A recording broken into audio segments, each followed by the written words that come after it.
నమస్తే 6 న్యూస్ కి స్వాగతం.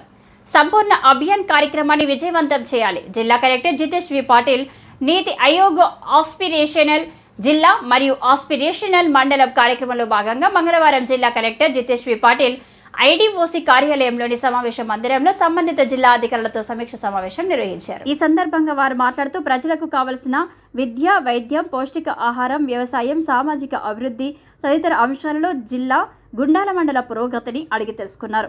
ఈ అంశాలను అభివృద్ధిని మరింత వేగవంతంగా సాధించడానికి సంపూర్ణత అభియాన్ కార్యక్రమాన్ని జిల్లా స్థాయిలో జూలై 4వ తేదీన, గుండాల మండలంలో జూలై 5వ తేదీన జరుగుతుందని, రాబోయే 3 నెలల కాలంలో ప్రణాళికబద్ధంగా సూచికలను 100% సాధించడమే ఈ సంపూర్ణత అభియాన్ కార్యక్రమం యొక్క ముఖ్య లక్ష్యమని వారు పేర్కొన్నారు.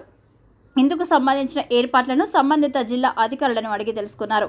విద్యాశాఖకు సంబంధించి ఇంటింటి సర్వే నిర్వహించి గృహిణి స్త్రీల నమోదు, రక్తపోటు, మధుమేహం పరీక్షలు చేయాలని, పోషక ఆహారానికి సంబంధించి గర్భిణీలకు సప్లిమెంటరీ న్యూట్రిషన్ అందించాలన్నారు. ఈ కార్యక్రమంలో డిఆర్డీఓ విద్యా చందన, సిపిఓ శ్రీనివాసరావు, మహిళా శిశు సంక్షేమ అధికారి విజేత, జిల్లా వైద్యారోగ్య శాఖ అధికారి భాస్కర్ నాయక్, వ్యవసాయ శాఖ AD Sai, CMO Nagarajasekhar, aspirational block fellow Navneet తదితరులు పాల్గొన్నారు.